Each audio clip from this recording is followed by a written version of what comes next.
అచ్యుతాపురంలో జరిగిన ఈ ఘటనలో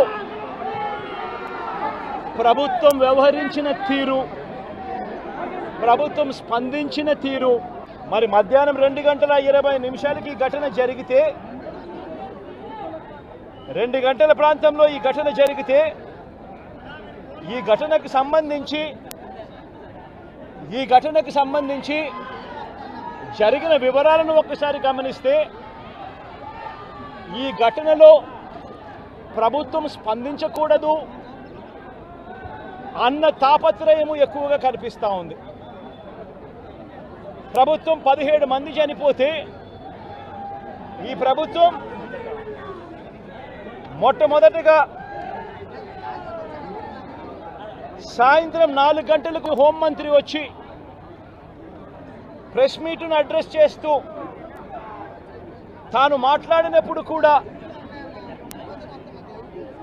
సహాయానికి సంబంధించి పర్యవేక్షించడానికి తాను అనకాపల్లికి వెళ్తున్నాను అన్న మాటలు వాళ్ళ నోట్లో నుంచి రాలేదు. మరో గంట తర్వాత అంటే సాయంత్రం 5 గంటల ఆ ప్రాంతంలో కార్మిక శాఖ మంత్రి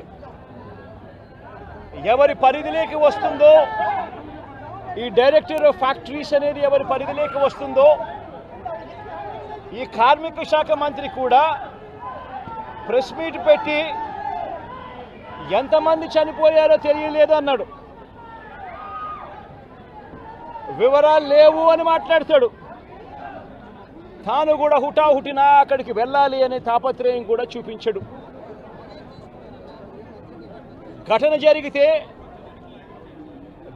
జరిగిన తర్వాత ఘటన స్థలానికి కలెక్టర్ ఎప్పుడు పోయాడు, అధికారులు ఎప్పుడు పోయారు, కమిషనర్ ఎప్పుడు పోయారు అన్నది ఒక్కసారి గమనిస్తే ఇంకా బాధ కలిగించే అంశాలు. అధికార పార్టీకి సంబంధించిన నాయకులు ఎప్పుడు పోయారు అని చూస్తే ఇంకా బాధ కలిగించే అంశాలు.